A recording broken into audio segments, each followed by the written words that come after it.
నమస్తే. BRS party పేరు కాస్త టీఆర్ఎస్గా మారబోతుందా అంటే అవుననే సమాధానం వస్తుంది. సో కేటీఆర్ రీసెంట్గా మీడియా చిట్ చాట్లో మాట్లాడారు. సో టీఆర్ఎస్ పేరును మళ్ళీ పెట్టబోతున్నాం, బీఆర్ఎస్ పేరును మార్చబోతున్నాం, దానికి సంబంధించి ఒక పరిశీలన చేయాల్సిన అవసరం ఉందంటూ కూడా చెప్తా ఉన్నారు. మరోవైపు ఇప్పటికే కల్వకుంట్ల కవిత కొత్త పార్టీ పేరు కూడా టీఆర్ఎస్ ఉండేటువంటి అవకాశం ఉందంటూ సోషల్ మీడియా చర్చ జరుగుతున్నది. సో ఈ వేళ కేటీఆర్ కామెంట్స్ వెనుక అంతరార్థం ఏంటని ఒక చర్చ జరుగుతున్నది. రైట్నా ఒకసారి మాట్లాడే ప్రయత్నం చేద్దాం తాజా రాజకీయాల మీద. సో కాంగ్రెస్ పార్టీ సీనియర్ నేత కేకే మహేందర్ రెడ్డి గారు ప్రస్తుతం మనతో పాటు. సార్ నమస్తే. సో మీకు తెలంగాణ ఉద్యమం నుంచి చాలా కీలకంగా కేసీఆర్ తోటి బీఆర్ఎస్ పార్టీతో కలిసి పనిచేసేటువంటి అనుబంధం. సో మీరు కూడా చాలాసార్లు అన్నారు బీఆర్ఎస్ పార్టీ అని మీరు పేరు మార్చినప్పుడే ఆ పార్టీ అస్తిత్వం కోల్పోయింది అన్నారు. సో మళ్ళీ టీఆర్ఎస్గా మార్చబోతున్నారు అనేది ఒక చర్చ. కేటీఆర్ దానికి సంబంధించి కూడా లీక్ ఇస్తా ఉన్నాడు. సో పరిశీలన చేస్తామని అంటున్నాడు. సో ఎట్లా చూస్తారు సార్ దీని మీద? ఇప్పుడు కొన్ని సామెతలు ఉన్నాయి. చేతులు గాలినాక ఆకులు పట్టుకున్నారని మన తెలంగాణ ప్రాంతంలో సామాన్యంగా అంటుంటారు. ఇవాళ అన్నీ ఎక్కడెక్కడ అయిపోయిన తర్వాత కాలింది కూలింది అది. ఓకే, ఆ పార్టీ పని అయిపోయింది. ఇవాళ ఎన్ని శశబిషలు పడ్డా కాళ్ళు తలకాయ కిందకేసి కాళ్ళు పైకి పెట్టినా తెలంగాణలో టీఆర్ఎస్ పార్టీయా బీఆర్ఎస్ పార్టీనా కేసీఆర్ కుటుంబాన్ని తెలంగాణ ప్రజలు నమ్మే పరిస్థితుల్లో లేరు. ఇవాళ వాళ్ళు చేసిన డోకాబాయితనానికి తెలంగాణ ప్రాంతంలోని సబ్బండ వర్ణాలను సర్వనాశనం చేసిండ్రు.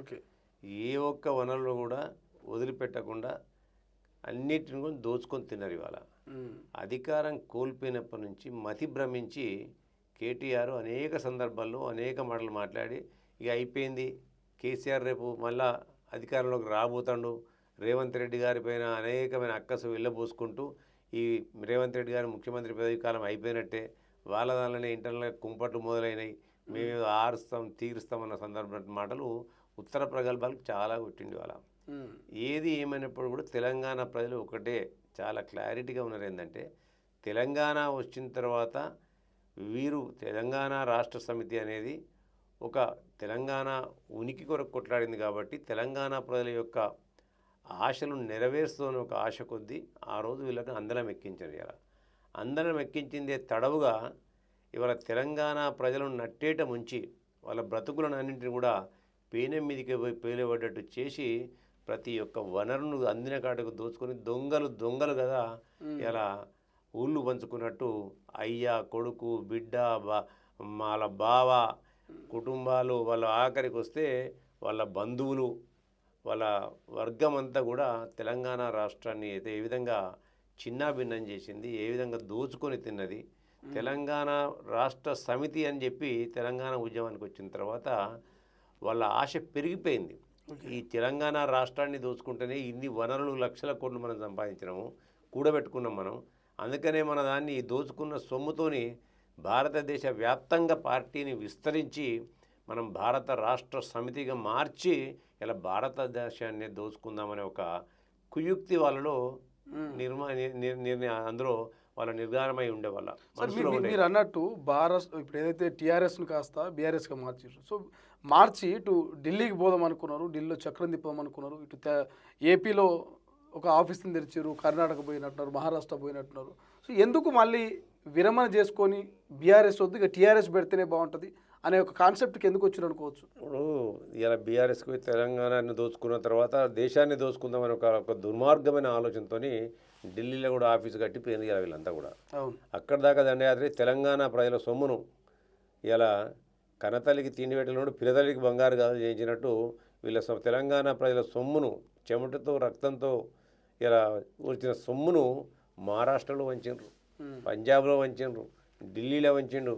ఏదో అండసూడు సామెత ఏదో అత్త సొమ్ము అల్లుడు దానం చేసినట్టు తెలంగాణ ప్రజల ఆస్తిని వీళ్ళ ఆశలు నెరవేర్చుకోవడానికి వీళ్ళ దురాశను నెరవేర్చుకోవడానికి అన్ని చోట్ల పంచొచ్చారు.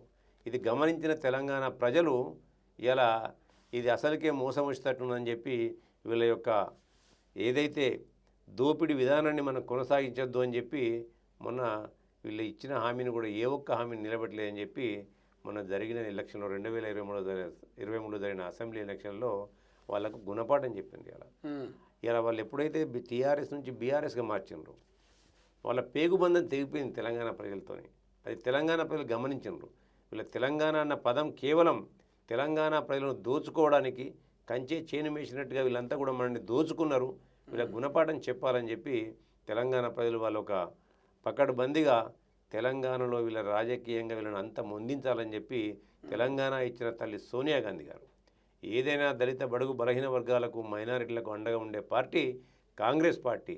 అన్న మాటకు కట్టుబడి తెలంగాణ రాష్ట్రాన్ని ఇచ్చింది సోనియా గాంధీ గారు కాబట్టి వారి రుణం తీర్చుకోవాలని చెప్పి తెలంగాణలో కాంగ్రెస్ పార్టీకి పట్టం కట్టింది.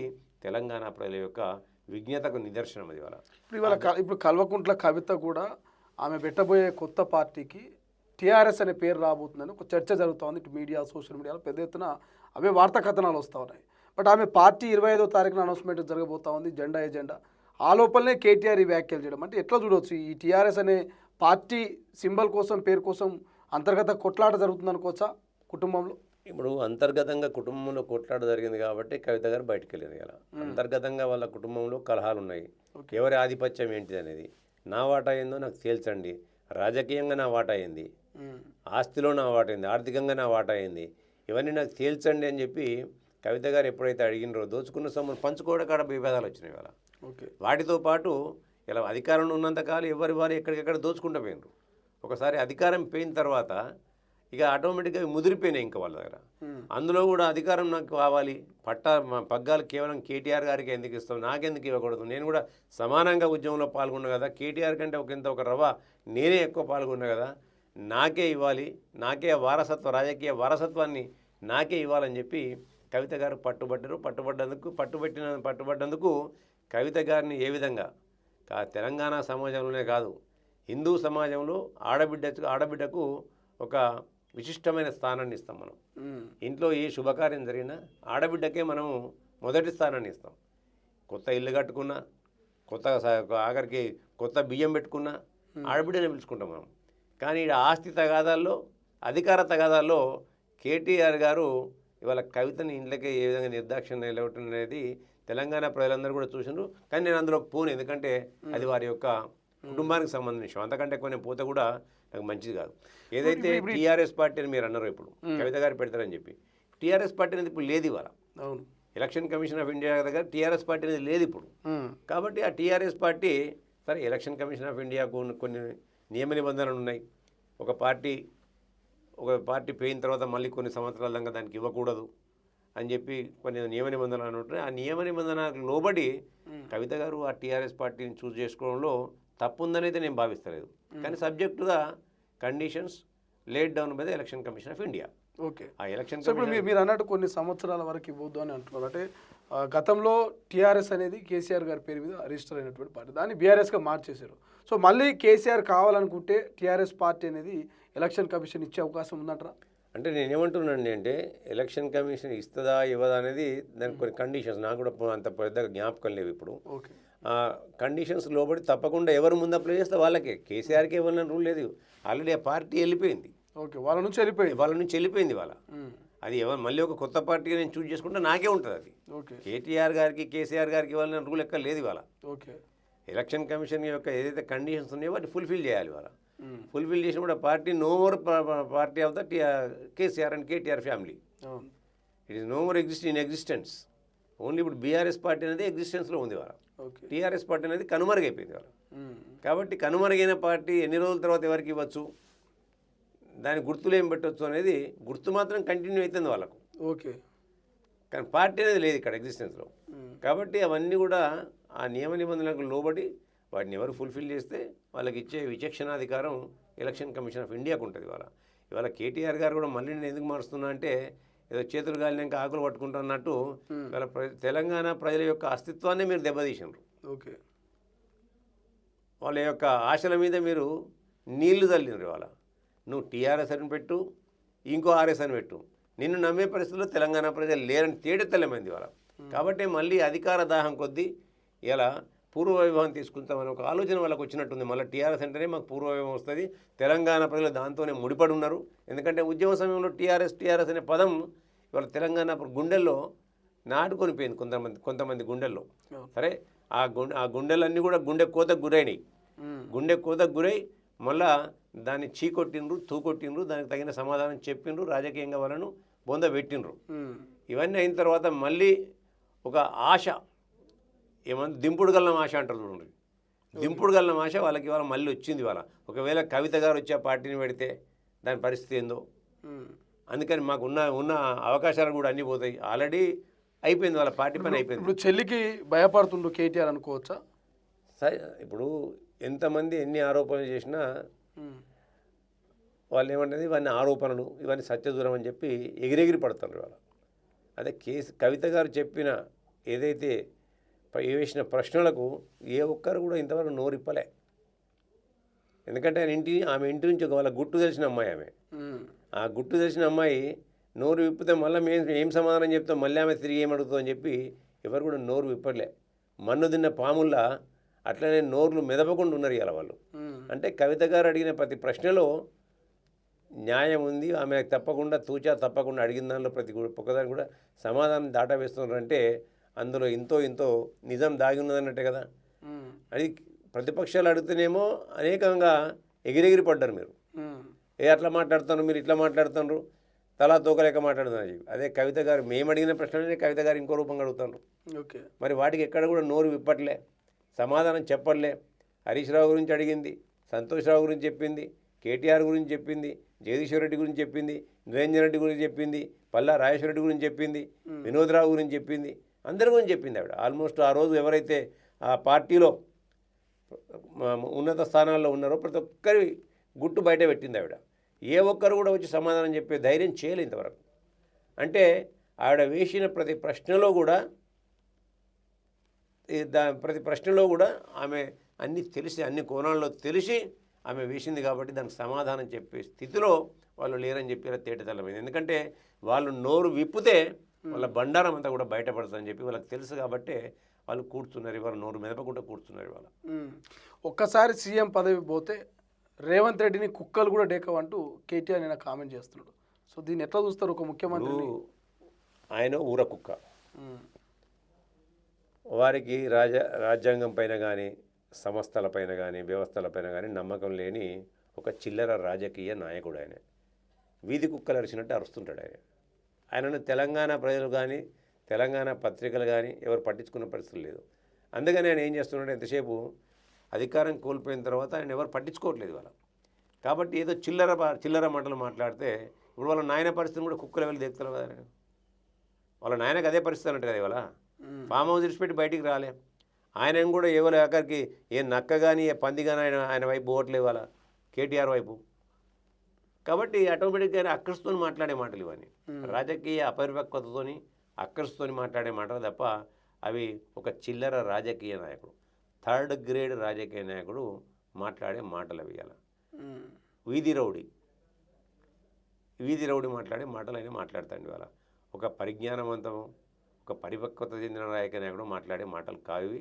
ఒక వీధి రౌడీ చేసే ఒక చౌకబారు విమర్శలే తప్ప వాటిని ప్రజలెవరు కూడా హర్షించరు. ఇప్పటికి కూడా ప్రజలందరూ కూడా అంటారు ఇప్పుడు ఆయన గురించి. ఇలా అధికారం కోల్పోయిన ఇంత అహంకారమా, అధికారంలో ఉన్న అహంకారంతోనే బీఆర్ఎస్ పార్టీని తెలంగాణ ప్రజలు బొందబెట్టింది కదా. అధికారం కోల్పోయినాక కూడా ఇంకా అదే అహంకారాన్ని ప్రదర్శిస్తే తెలంగాణ ప్రజలు రాబోయే కాలంలో ఇప్పుడు ఉన్న సీట్లు ఏవైతే ఉన్నాయో వాటిని కూడా ఇవ్వకుండా ఆయనకు కూడా తగిన గుణపాఠం చెప్పే పరిస్థితులు దగ్గరనే ఉన్నాయి. ఎప్పుడైనా నోరుపు అదుపులో పెట్టుకొని ఒక విమర్శ ఉంటే సద్విమర్శ ఉండాలి. ఆ విమర్శను నిజంగా కూడా ప్రతిపక్షం కానీ ఎవరు కానీ దాన్ని ఆహ్వానించి దానికి తగిన రీతిలో దానికి ఆ విమర్శను సద్విమర్శ చేసి ప్రజలకు ఉపయోగపడుతుంది అనుకుంటే ఇలా ప్రజాక్షేత్రానికి ఉపయోగపడే ప్రతి పని కూడా చేసే దిశగా ఉండాలి తప్ప అక్కస్తోని చిల్లర మాటలు మాట్లాడితే నీ యొక్క స్థాయిని నువ్వు దిగదార్చుకుంటావు తప్ప నీ స్థాయి ఏందో ఆల్రెడీ తెలిసిపోయింది. నువ్వు ఒక థర్డ్ క్లాస్ రోగు నువ్వు. ఇంకా దానికి రేవంత్ రెడ్డి గారి దగ్గర నీ అయ్యనే దేక్తలేరు, నిన్ను దేక్తలేరు, మీ బావని దేక్తలేరు. ఇంకెందుకయ్యాను రేవంత్ రెడ్డి గారిని దేక్తారా దేకరా తెలంగాణ ఆయన దేకినారు కాబట్టి తెలంగాణ ప్రజలు ఆయన మాటకు విలువ ఇచ్చి కాంగ్రెస్ పార్టీకి పట్టం కట్టినారు. వాళ్ళ ఆయన ఇచ్చిన మాటను నిలబెట్టుకునే దిశగా ప్రతి హామీని నెరవేర్చుకుంటూ వస్తుంది. ఇలా ఈ రాష్ట్రాన్ని అతలాకుతలం చేసి ఆర్థికంగా చిన్నాభిన్నం చేసినప్పటికీ కూడా ఆయనకున్న పరిపక్వతతోని ఆయనకున్న పరిజ్ఞానంతో అన్నింటిని కూడా ఆకలింపు చేసుకుంటూ ఒకదాన్ని వెనుక ఒకటి సర్దుకుంటూ ఇవాళ ఈ రాష్ట్రాన్ని గాడిలో పెట్టుకుంటూ ప్రతి ఒక్క హామీని కూడా నిలబెట్టుకుంటూ వస్తుంది ఇవాళ. ఆ హామీలను నిలబెట్టుకుంటూ పోతుంటే వీళ్ళ పీఠాలు కదిలిపోతున్నాయి ఇవాళ. ఆ పీఠాలు కదిలిపోతుంటే వచ్చే అక్కస్తో వచ్చే మాటలే తప్ప కేటీఆర్ గారు ఏదో గాలిపై పైనుండి ఊడిపడ్డ వ్యక్తి కాదు. ఆయనే ఒక ఏదంటే అచానకులో వచ్చిన రాజకీయ నాయకుడు. ఆయన తండ్రి చాటు బిడ్డ. ఆయన తండ్రి లేకుంటే ఆయన రాజకీయ జీవితం ఏంది? ఆయన కోన్ కిస్కాగాడు అడుగుతాడు. ఆయన కోన్ కిస్కాగాడు. ఆయన మాట్లాడేందండి నాకు అర్థం కాదు. ఓకే, ఇప్పుడు 40 ఏళ్ళు జగిత్యాల రాజకీయాల్లో కాంగ్రెస్ను అంటిపెట్టుకున్నటువంటి ఒక సీనియర్ నేత జీవన్ రెడ్డి పార్టీని వీడుతూ కాంగ్రెస్ భవిష్యత్ అంతా అంధకారణ్యమే, ప్రజలు ఇవాళ కేసీఆర్ కావాలి, రేవంత్ పోవాలి అని అనుకుంటున్నాను ఒక స్టేట్మెంట్ ఇచ్చాడు. సో దాని మీద కామెంట్ చేస్తారా మీరు? నేను ఏమంటున్నానంటే, జీవన్ రెడ్డి గారు ఒక రాజకీయ పరిణితి, రాజకీయ పరిజ్ఞానం కల అపారమైన అనుభవం గల వ్యక్తి. వాళ్ళ అది వారు ఆత్మవిమర్శ చేసుకోవాలి. ఎందుకంటే వారిని విమర్శించే స్థాయిలో మేము లేము. సరే, అవసరం వచ్చినప్పుడు తప్పకుండా అంటాం అనే కాడ. కానీ ఇవాళ వారు ఒకసారి ఆత్మవిమర్శ చేసుకోవాలి. కాళేశ్వరం ప్రాజెక్టు గురించి వారు ఏం మాట్లాడినారు? వారి రాజకీయ జీవన ప్రయాణంలో అనేక మార్లు కేసీఆర్ పైన ఎటువంటి మాటలు మాట్లాడినారని తెలంగాణ ప్రజలు, జగిత్యాల ప్రజలందరూ కూడా గమనించారు. ఇలా వారు ఏం మాట్లాడినా ఒక్కసారి వారు ఆత్మ పరిశీలన చేసుకొని మాట్లాడితే బాగుంటుంది తప్ప, వారు పెద్దలు, వారికి అపారమైన అనుభవం ఉంది. ఇవాళ సరే, కొన్ని అవకాశాలు వారికి రాకపోవచ్చు, అనుకున్న అవకాశాలు. కాంగ్రెస్ పార్టీలో చాలామంది చాలా రకాల కష్టపడ్డాం ఇవాళ. కానీ అందరికీ అవకాశాలు రాకపోవచ్చు, కొందరికి వచ్చి ఉండొచ్చు. అంత మాత్రాన ఆత్మ పరిశీలన చేసుకోకుండా మనం ఆత్మవంచన చేసుకుంటే బాగుండదని తెలంగాణ ప్రజలతో పాటు, ఆయన మీద గౌరవం ఉన్న నాతో పాటు జగిత్యాల ప్రజలు అందరూ కూడా కోరుకుంటున్నారు ఇవాళ. ఎందుకంటే ఈ తెలంగాణ రాష్ట్రాన్ని సర్వనాశనం చేసిన పార్టీ టీఆర్ఎస్ పార్టీ, కేసీఆర్ గారి కుటుంబం. ఇవాళ ఈ రాష్ట్రంలో నియంతృత్వ, నిరంకుశ, అప్రజాస్వామిక పరిపాలన కొనసాగించి దళిత, గిరిజనులకు వ్యతిరేకంగా ప్రభుత్వాన్ని నడిపించి ప్రజల ఆస్తులనన్నింటి కూడా కొల్లగొట్టి ఒక కుటుంబ పార్టీ ఎదిగిన పార్టీ అది. వాళ్ళు ఆ పార్టీలకు పోవడం అంటే ఒక విష కౌగిలిలోకి పోవడం వేయాలి. అది ఓకే, అది ఒక విష కౌగిలిలోకి పోవడం. మీరేమో విష కౌగిలి అంటున్నారు ఆ పార్టీని, కానీ జీవన్ రెడ్డి ఏమంటారు? అన్న దేవుడే నీతో కలిపిండేరని చెప్పేసి ఆయన చాలా ఎమోషనల్గా మాట్లాడుతున్నాడు. ఆయనతో దాదాపు 6 గంటల పాటు ఆ ఫామ్ హౌస్లో ఎర్రబెల్లిలో భోజనం చేస్తూ అన్ని అంశాల గురించి డిస్కషన్ చేసినట్టు తెలుస్తుంది. సరే, నేను వాటి గురించి మాట్లాడాను. కానీ అంతకుముందు అందులో అనేక మంది టీఆర్ఎస్ పార్టీలో చాలామంది పెద్దలు పనిచేశారు. పెద్దలు సంతోష్ రెడ్డి గారు కానివ్వండి, దాంతోపాటు నిజామాబాద్ నుంచి పండిత్ నారాయణ రెడ్డి గారు నుంచి చాలామంది పనిచేసిన వాళ్ళు, చంద్రశేఖర్ గారు పనిచేసినారు, విజయ రామారావు గారు పనిచేసిన వీళ్ళందరూ కూడా పనిచేసి చాలామంది బయటకు వచ్చినారు. ఇవాళ నేనేమంటున్నానంటే జీవన్ రెడ్డి గారిని, ఆ రోజు మంచిది కానీ ఈరోజు మంచిది ఎట్లయింది? తెలంగాణ ఉద్యమం అప్పుడే కేసీఆర్ అనేటువంటి మంచోడు కాదు. తెలంగాణ ఉద్యమం అయిపోయి తెలంగాణను సర్వనాశనం చేసి భ్రష్టు పట్టించి తెలంగాణ ప్రజల యొక్క బతుకులతోని, నిరుద్యోగులతో బతుకులతోని ఆడుకొని తెలంగాణలోని దళిత, బడుగు, బలహీన వర్గాలపైన అనేకమైన అరాచక అకృత్యాలను, నియంతృత్వ, నిరంకుశ విధానాలతో అవలంబించి ఈ రాష్ట్రాన్ని సర్వనాశనం చేసిన కేసీఆర్ గారు వారికి ఏ విధంగా నచ్చిందో అది వారి విజ్ఞత. అంతే తప్ప వారిపైన ఉన్న గౌరవంతో అంతకంటే ఎక్కువ కూడా మేము అనలేము. ఎందుకంటే వారన్నీ కూడా ప్రాక్టికల్గా అనుభవించిన వాళ్ళు. ఇవాళ అడుగడుగున కేసీఆర్ను అనేక సందర్భాల్లో వారు విమర్శించిన వాళ్ళు. ఆ విమర్శలన్నీ కూడా వారికి అగెనిస్ట్గా పోటీ చేసిన వారు అనేక సందర్భాల్లో. ఇలా విమర్శలన్నీ కూడా మరి ఆ విమర్శలకు అన్నిటి కూడా సమాధానం జీవన్ రెడ్డి గారు చెప్పాల్సి వస్తుంది. అది అంటే వారికి సమాధానం కాదు, వారి ముందుగా తెలంగాణ ప్రజలతో పాటు, జగిత్యాల ప్రజలతో పాటు వారి ఆత్మకు కూడా సమాధానం చెప్పుకోవాల్సిన అవసరం ఉంటుంది. కాబట్టి జీవన్ రెడ్డి గారి యొక్క రాజకీయ ప్రయాణంలో నేను అనుకుంటున్నదైతే అదొక కాలనాగు నీటిలోకి వెళ్తున్నట్టే వారి రాజకీయ ప్రయాణం. అది తెలంగాణ ప్రజలు కానీ, ఇవాళ జగిత్యాల ప్రజలు కానీ, నాలాంటి శ్రేయోభిలాషులు వారినంటే నాలాంటి వారందరినీ కూడా ఒక అవినీతి మచ్చలేని రాజకీయ నాయకుడు ఆయన. ఇలా మొత్తం పోతుంది ఎవరికి పోతున్నాను, అవినీతిలో కూరుకుపోయిన కుటుంబంలోకి వెళ్తున్నాం ఇవాళ. ఇప్పుడు ఇందులో కాంగ్రెస్ తప్పు లేదంటారా? ఎందుకంటే కొంతమంది కాంగ్రెస్లోనే ఉన్నటువంటి నాయకులు జగ్గారెడ్డి లాంటి వాళ్ళు ఏఐసిసి నేతలు ఇన్వాల్వ్మెంట్ అయ్యి జీవన్ రెడ్డిని ఆపితే బాగుండేది అనేది ఒక చర్చ. నేనేమంటానండి, వారికి ఏం జరిగినా వాళ్ళు కూలంశంగా మాట్లాడుకుంటే సామరస్యంగా మాట్లాడుకొని సెటిల్ చేసుకుంటే బాగుండేది. సరే, ఇప్పుడు ఒక్కొక్కరికి ఒక్కొక్క రకమైన అన్యాయం జరిగి ఉండొచ్చు, అందరికీ న్యాయం జరిగి ఉండకపోవచ్చు, వారి విషయంలో అన్యాయం జరిగి ఉండొచ్చు, కాదని నేను అంటలేను, అన్యాయం జరగలేదని కూడా నేను అంటలేను. కానీ అది సమస్యను పరిష్కరించుకొని పోతే బాగుండేది. పెద్దలతో ఏదో మాట్లాడి నా నా వ్యక్తిగత ఆలోచన అయితే ఆ విషకౌగులలోకి పోయేవారు మామూలుగా రాజకీయంగా, ఎందుకంటే ఆల్మోస్ట్ వారు పెద్ద ఆయనే, రాజకీయాలకు దూరంగా ఉండి ప్రజాసేవలు సామాజిక సేవలో నిమగ్నమవుతుంటే ఇంకా బాగుండేదని పేరని నేను అనుకుంటున్నాను. ఇప్పుడు జీవన్ రెడ్డి పరిస్థితి రేపు కేకే మహేందర్ రెడ్డికి వస్తే బీఆర్ఎస్లోకో బీజేపీలోకి వెళ్ళరా? నేను వెళ్ళానండి. నేను సిద్ధాంతపరంగా కానీ నేను అన్నిట్లో కానీ నేను ఒక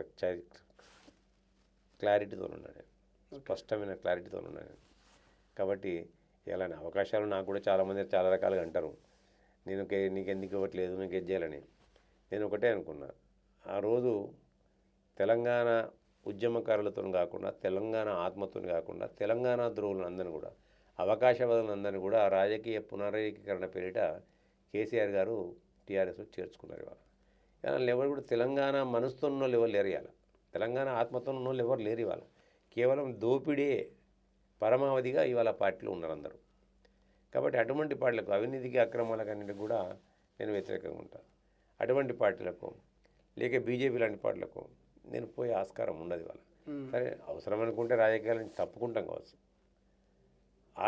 ఆత్మ పరిశీలన చేసుకుంటాను తప్ప ఆత్మవంచన చేసుకునే పరిస్థితి నాకు వస్తుందనైతే నేను అనుకోవట్లేదు. కేసీఆర్తో లంచ్ చేస్తే శత్రువు అయినా మిత్రుడు అవుతారు అనేది ఒకటి చర్చ జరుగుతుంది. నేను ఇక్కడ సోషల్ మీడియాలో కూడా చూసిన.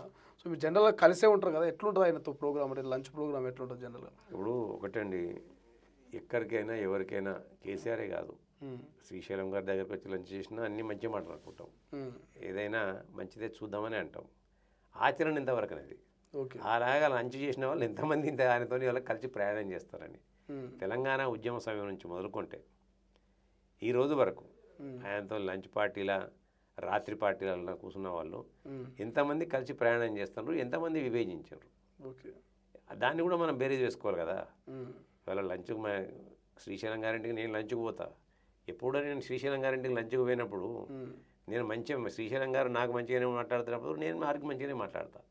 డెఫినెట్గా అన్నీ కూడా ఎస్ నీకంటే గొప్పైంది, నీ తర్వాతనే. ఇవాళ కేకే గారు వేయినరు, వచ్చిండ్రు, జితేందర్ రెడ్డి గారు వేయినరు, వచ్చిండ్రు. ఇలా వీళ్ళకి కేకే గారు అంటే ఇంత తెలంగాణ వాదంతో ఉన్న వ్యక్తి, ఇంకొంతమంది తెలంగాణ వాదంతో సంబంధం లేని వ్యక్తులు కూడా వేయినరు. డి శ్రీనివాస్ అంటే పెద్ద మనుషులే వేయినరు. ఇలా వాళ్ళు ఏమైంది, వాళ్ళ పరిస్థితి ఏమైంది? పొన్నాల లక్ష్మే కూడా వేయండి, ఇలా వాని పరిస్థితి ఉంది. కాబట్టి జీవన్ రెడ్డి గారు కూడా ఇవన్నిటిని కూడా ఒకసారి బేరీజ్ వేసుకోవాలి, వాళ్ళ ఆలోచన చేసుకోవాలి వాళ్ళ. ఎందుకంటే ఇవాళ జీవన్ రెడ్డి గారు పులే, సచ్చినా బతికినా జీవన్ రెడ్డి గారే ఆ ప్రాంతంలో. కరీంనగర్ అయితే ఒక విలువ ఉన్నది వారికి. కరీంనగర్ జిల్లా రాజకీయ ఎవరికైనా పైన వారికి ఒక విలువ ఉన్నది. ఇవన్నింటిని కూడా బేరీజ్ చేసుకొని వారు ఒక విచక్షణపూరితమైన నిర్ణయాన్ని తీసుకోవాలని చెప్పి నేను కోరుకుంటున్నాను. సార్, ఇప్పుడు మీరు కాంగ్రెస్ పార్టీ నేతగా ఈ క్వశ్చన్ అడుగుతా ఉన్నాను. సో పోచారం శ్రీనివాస్ రెడ్డి ఒక మాజీ మంత్రి, ప్రస్తుతం బాన్సువాడ ఎమ్మెల్యే, ఆయన వీడియో పొద్దున్న నుంచి వైరల్ అవుతా ఉంది, మేబీ మీరు కూడా చూసి ఉండొచ్చు. సో నేను ఒక మంత్రిగా ఉన్నప్పుడు ఫోన్ చేస్తే జీవోలు వచ్చేది, పని అయిపోయేది. నేను ఒక మాజీ మంత్రిని, ఒక ఎమ్మెల్యేను గిన్నిసార్లు మంత్రులకు ఫోన్ చేస్తే రెస్పాన్స్ కదా, 20 సార్లు చేసినా కనీసం నిధులు ఇవ్వట్లేదు, ముఖ్యమంత్రి రెస్పాండ్ అవ్వట్లేదు అంటూ ఆయన పార్టీ మీద, ముఖ్యమంత్రి మీద, మంత్రుల మీద అసహనం వ్యక్తం చేసిన వీడియో వైరల్ అవుతా ఉంది. సో ఏంది, ఎట్లా చూస్తారు? నిజంగా మంత్రులు, ఇక్కడ ఎమ్మెల్యేలకు ముఖ్యమంత్రి గ్యాప్ ఉందనిపిస్తుందా మీకు ఒక పార్టీ నేతగా? నేను ఏమంటున్నాను సార్ అంటే, ఇవన్నీ సహజం, ఒక కుటుంబంలోనే చాలామందికి ఉంటాయి. ఒక కుటుంబంలో భార్య భర్తల మధ్య ఉంటాయి, పిల్లలకు తండ్రి మధ్య ఉంటుంది, పిల్లల తల్లి ద్వారా కొన్ని కాంప్రమైజ్ అవుతాయి, తండ్రి ద్వారా కొన్ని కాంప్రమైజ్ అవుతాయి. అమ్మాయి ఉందనుకో, అవి అన్నీ కూడా తండ్రికి చెప్తుంది. అబ్బాయి ఉన్నాడు మదర్కి చెప్తారు. అదే మాదిరిగా ఇటువంటి ఇంత పెద్ద రాజకీయ దానిలో ఉండవు అని నేను ఉంటాను. డెఫినెట్గా ఉంటాయి. ఉండకపోవడం ఉండవు అంటే అబద్ధాలు. డెఫినెట్గా ఇవన్నీ కూడా సహజంగానే ఉంటుంటాయి. ఇప్పుడున్న రాజకీయ ఇప్పుడు ఇక్కడున్న ఆర్థిక పరిస్థితులలో అనేకమైన ఇబ్బందులు ఉన్నాయి. ఆ ఇబ్బందుల నుంచి చేయాలంటే కొన్ని పనులు కావు ఇప్పుడు. ఒకప్పుడు ఏకఛత్రాధిపతిగా చేసినప్పుడు కూడా నేనేమంటున్నా, పోచారం శ్రీనివాసరెడ్డి గారు టీఆర్ఎస్లో కూడా పనిచేసి వచ్చారు. వారు మంత్రిగా ఉన్నారు, స్పీకర్గా ఉన్నారు, అనేక పనులు చేశారు. ఎంతమందికి బిల్లులు కదా ప్రభుత్వంలో పే చేసినారు? ఇలా ఎన్ని బిల్లులు మనం పే చేయాలి? ఇంత ఆర్థిక లోటు ఎందుకు వచ్చింది? ఇలా ఫీజు రియంబర్స్మెంట్ అంతకాలం నుంచి కట్టనందుకే కదా ఇన్ని ఇవాళ పైన ఇవ్వాలా? నాట్ ఓన్లీ ఫీజు రియంబర్స్మెంట్, ఇలా టీచర్ ఇలా రిటైర్డ్ ఎంప్లాయీస్ కానివ్వండి, ఇవన్నీ కూడా ఒకటిగా పేరుకుపోయి వచ్చినాయి. ఇవాళ పనులు ఇచ్చుడు గొప్ప కాదు, పనులు అయిన తర్వాత బిల్లులు కూడా ఇవ్వాలి కదా. వీటన్నిటికీ మూలాలు మనం వెతుక్కోవాలి కదా, మూల కారణాలు ఏంటి అని వెతుక్కోవాలి కదా మనం. అలా వారికి పనులు కాకపోవడం అనేది నేను చూడలేటి వీడియోను, కానీ సహజంగానే చాలామందికి ఉంటుంది బాధ. ఇప్పుడు నాకు కూడా నేను ఒక కాన్స్టిట్యున్సీ ఇన్ఛార్జ్, నన్ను కూడా చాలామంది పనులు అడుగుతారు. ఈ మంత్రి గారి దగ్గర పోతే ఆ మంత్రి దొరకడు, ఆ మంత్రి గారి దగ్గర ఈ మంత్రి దొరకడు. టైం అడ్జస్ట్మెంట్ జరగకపోవచ్చు. జరిగినా కానీ అనేకమైన సమస్యలు. ఇప్పుడు నేను అడుగుతుంటా ఒకే పనిని, అడున్న నిధుల కొరత ఉంటుంది. ఒకే పని కాదు కదా.